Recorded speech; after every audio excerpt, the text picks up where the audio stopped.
Bom, eu sei que estou em falta com vocês aqui, mas eu andei fazendo uma rápida viagem e só voltei hoje, nesse sábado, dia 6 de dezembro. São 5:30 da tarde aqui em Porto Alegre, faz muito calor aqui no Rio Grande do Sul. Porto Alegre, nesse momento, estava olhando o termômetro, ainda há pouco está 37 graus. É muito calor aqui. O gaúcho não gosta muito de calor, não, prefere o frio. Mas enfim, senhores, é, claro, tem tanta coisa acontecendo aí. Durante essa semana eu fiquei me coçando aqui para botar no meu notebook essa câmera. Até estava comigo, mas não me sinto à vontade, né? Prefiro ficar aqui no meu cantinho aqui falando com vocês. E eu quero falar hoje sobre essa candidatura do Flávio Bolsonaro.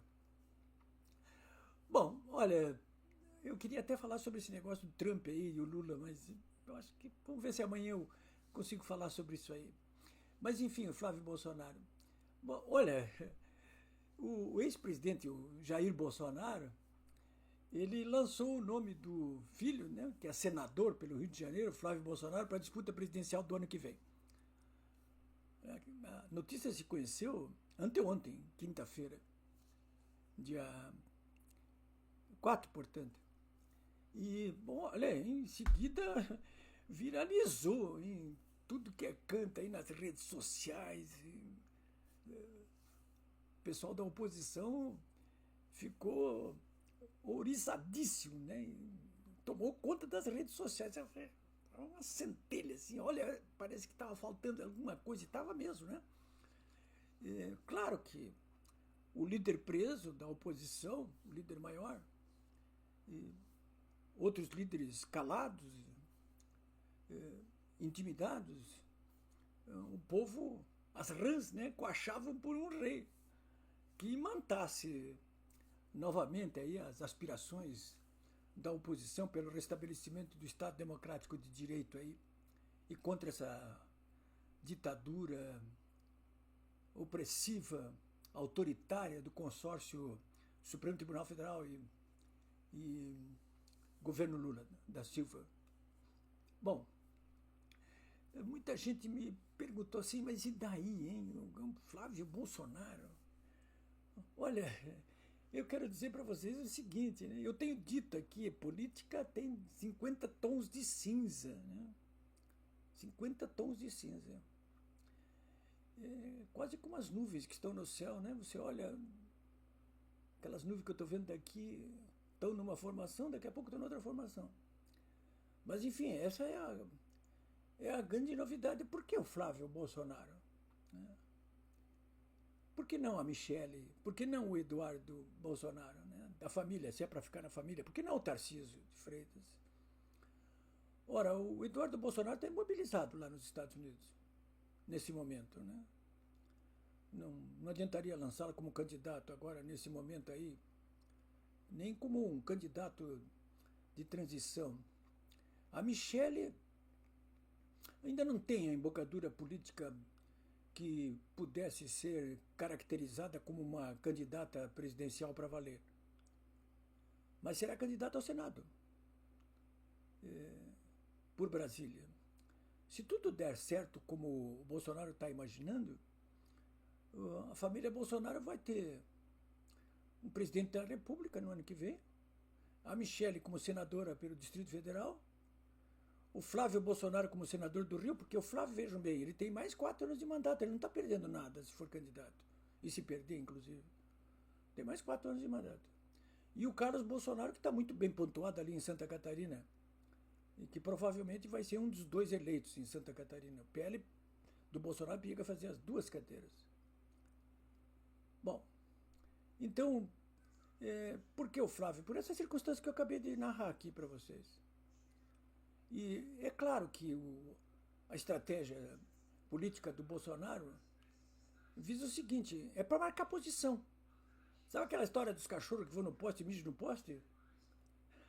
Marcar posição. É para marcar posição. Por que marcar posição? Para impedir que avance as articulações para esse movimento aí que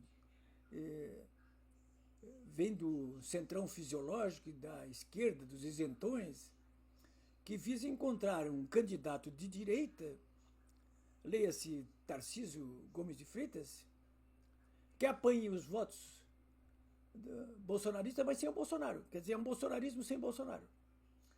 Então, com o lançamento dessa candidatura, primeiro, tem várias leituras, né? Primeiro, isso aí. Bloqueio de imediato, e bloqueou de imediato. Hoje mesmo já não se fala no meio da oposição bolsonarista em outro nome que não seja o do Flávio Bolsonaro. Ele matou rapidamente. O presidente do próprio PL, Valdemar da Costa Neto, disse, bom, se o capitão falou, está falado, é o nosso candidato. Tarcísio, governador de São Paulo, já recolheu os flaps e já disse a mesma coisa. Todos os líderes do PL, da oposição bolsonarista, né? Eu não vi, inclusive nas redes sociais, ninguém se opondo a essa candidatura, mas vejam bem, olha, tem que examinar bem o espírito da coisa, né? Então, o primeiro objetivo é esse aí, bloquear, né? Bloqueia qualquer outra tentativa de extrair do bolsonarismo raiz o candidato a presidente da República. Em segundo lugar, e aqui eu me lembro de um caso muito parecido com esse que ocorreu na Argentina em 1973, quando terminou o regime militar, o primeiro regime militar. Em 1973, o Perón, que era o Bolsonaro da época lá deles, mas era um homem de esquerda, mas só para estabelecer um paralelo, o Juan Domingo Perón estava exilado já há 17 anos na Espanha. Era o grande líder da oposição, assim, indiscutivelmente. Mas estava exilado lá, fazendo política na Espanha, mas estava lá.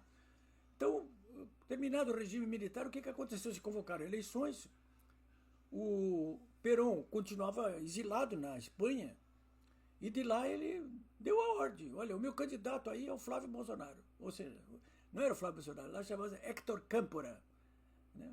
Vai ser o Héctor Câmpora. E o Perón, os peronistas fizeram um acordo com o Héctor Câmpora. Você se elege, decreta uma anistia, e o Perón volta para cá, você renuncia e faz novas eleições. E foi o que aconteceu em 1973. O Héctor Câmpora se elegeu presidente da Argentina em maio, dia 25 de maio, e 2 meses depois, no dia 13 de julho, depois de ter aprovado a anistia, ele renunciou. O Perón, ele já tinha feito a anistia, o Héctor Câmpora, o Perón voltou da Espanha, concorreu e ganhou. Venceu as eleições. E botou, inclusive, como vice dele a mulher, a nova mulher dele, a Isabelita Perón. Ele morreu em seguida, o Perón também já estava muito velho, a Isabelita assumiu a presidência e foi derrubada pelos militares 3 anos depois. Mas é outra história. Então, eu estou trazendo esse fato aí, do Héctor Câmpora, apenas para colocar para vocês que, além daquele dado de que, primeiro, para marcar posição e impedir que as aves de arribação continuem tentando encontrar um candidato que seja bolsonarista sem Bolsonaro, tipo Tarcísio, além desse, que é o primeiro fato, né? Isso para estancar essa hemorragia, há esse segundo fato aí de que o Flávio Bolsonaro, filho do Bolsonaro, se eleger presidente da República, vai decretar uma anistia, inclusive do próprio pai, e renuncia em seguida para convocar novas eleições para o Jair Bolsonaro ser o presidente da República. Eu estou delirando? Eu não creio em bruxas, mas eu sei que elas existem também, né? Então eu estou colocando essas informações aí para vocês pensarem a respeito do que está acontecendo. É claro que o noticiário da mídia aparelhada, pelo sentimento antibolsonarista, de tendência inclusive lulopetista ou não, tenta a todo momento vender candidaturas que sepultem de vez esse movimento pela anistia, pela libertação do povo brasileiro, e que sepulte a candidatura do Bolsonaro em 2026. Acho que esse pessoal não contava com isso aí, né? Com esse pulo do gato aí, do Bolsonaro. É surpreendente que o lulopetismo, o centrão, esse pessoal todo aí do eixo do mal esteja tão preocupado com esse movimento estratégico aí desenvolvido pelo Bolsonaro, né? O próprio mercado financeiro, por exemplo, que é alinhado com essa gente aí, em São Paulo, vocês devem ter percebido nessa sexta-feira aí, a Bolsa despencou mais de 4% numa única jornada. Foi a maior queda da Bolsa esse ano, né? Então, claro, os analistas do mercado aí deixam claro que... O que há aí? Né? Deixam claro que esse pessoal aí se assustou com a candidatura do Flávio Bolsonaro, né? O que vai acontecer daqui para frente?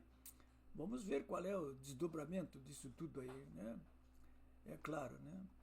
Bom, também, por último, terceiro ponto que me parece muito importante é que agora a oposição bolsonarista possui um candidato de peso, consistente, o filho do próprio Jair Bolsonaro, que vai poder se movimentar pelo país aí para ir ao encontro da população e fazer com que ela volte para as ruas, né? Porque é preciso, claro, que haja uma pressão popular para cima do próprio Congresso aí, para que ele avance com a anistia, né? Porque esse jogo ainda todo não está jogado, né? Pode acontecer algo um pouco diferente do que aconteceu com o Héctor Câmpora e o Perón lá na Argentina. Ou seja, que até antes das eleições do ano que vem, o projeto de anistia passe no Congresso e o Bolsonaro seja anistiado e libertado e possa retomar os seus direitos políticos e concorrer no ano que vem. Eu estou delirando? Talvez eu estou tentando transformar os meus desejos numa realidade. Não, eu estou acostumado a trabalhar com fatos, né? Mas tudo isso pode acontecer, sim. A oposição na Câmara dos Deputados tem 100, 110 deputados dos 550, tem 20 senadores dos 81, mas ali quem tem a maioria é o Centrão, que tem se alinhado aí com o lulopetismo. Mas uma boa parte deles, a totalidade deles na Câmara e 2/3 do Senado, dos senadores, vão ter que buscar votos no ano que vem. E onde é que eles vão buscar esses votos aí, o Centrão? Na esquerda, lulopetista? Com certeza não. Eles vão ter que buscar votos na direita, ou não, no centro-direita, mas não na esquerda. E com que cara eles vão chegar junto ao eleitorado no ano que vem?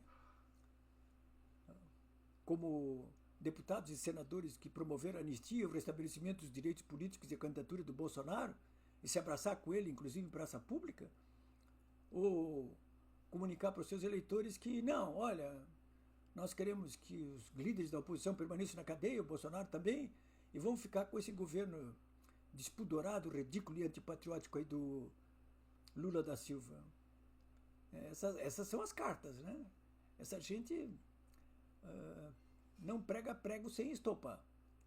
É desse modo que eu estou vendo aí esse final de semana. Amanhã, aliás, eu quero informar para vocês que o vice-prefeito de São Paulo, o Coronel Melo Araújo, que é do PL, fará aquilo que todas as lideranças do PL, sem exceção até agora, incluídos os deputados e senadores, governador, prefeito, vereador, líder partidário, não se atreveram a fazer desde a prisão do Bolsonaro. Ou seja, o vice-prefeito de São Paulo, Coronel Melo, está convocando a população de São Paulo para amanhã à tarde, domingo, às 13 horas, na Avenida Paulista, diante do edifício da Gazeta, convocando o povo para que vá ali e faça com ele uma passeata em defesa da libertação do Bolsonaro e do restabelecimento das franquias democráticas no Brasil. E é só o começo. É isso aí, senhores. Habemos candidato, hein?